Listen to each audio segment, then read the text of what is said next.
Saudara, saat ini Dinas Kesehatan Aceh Selatan telah mendirikan 6 posko kesehatan yang tersebar di sejumlah titik. Dinas Kesehatan Aceh Selatan memastikan ketersediaan obat di sejumlah posko kesehatan saat ini masih mencukupi. Dinas Kesehatan Aceh Selatan telah mendirikan posko kesehatan di sejumlah titik terdampak banjir di Kecamatan Trumon, guna memenuhi pelayanan kesehatan warga yang terdampak banjir di Kecamatan Trumon. Sebanyak 6 posko kesehatan telah disiapkan untuk melayani korban banjir di Kecamatan Trumon Tengah dan Trumon Timur. Keenam posko kesehatan tersebut digunakan sebagai tempat pelayanan medis bagi para korban banjir. Kepala Dinas Kesehatan Kabupaten Aceh Selatan Fahrizal mengatakan, pihaknya sudah membuka posko kesehatan di berbagai titik lokasi banjir untuk memberikan pelayanan kesehatan. Kita sudah bergerak sebelum 1 hari sebelum banjir bandang. Artinya kita siapkan satu posko di posko Brimob H-1.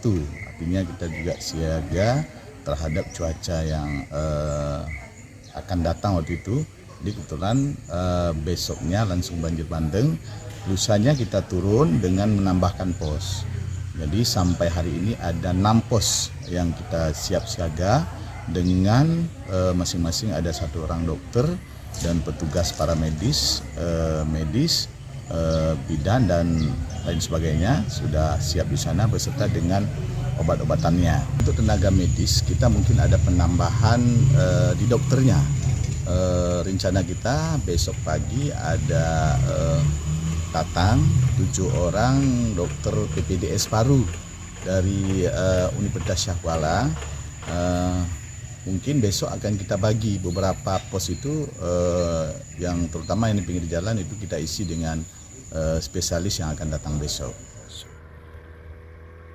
Disebutkan bahwa 6 posko kesehatan telah memiliki dokter, perawat, bidan, dan petugas pembantu yang bersiaga membantu korban banjir. Setiap posko kesehatan telah memiliki stok obat-obatan yang dibutuhkan untuk menangani korban banjir. Selain itu, pihaknya juga akan menambah dokter spesialis yang standby di tiap posko guna memberikan pelayanan kesehatan bagi korban banjir yang mulai diserang penyakit. Dari Aceh Selatan, Asrul Yadi, TVRI Aceh melaporkan.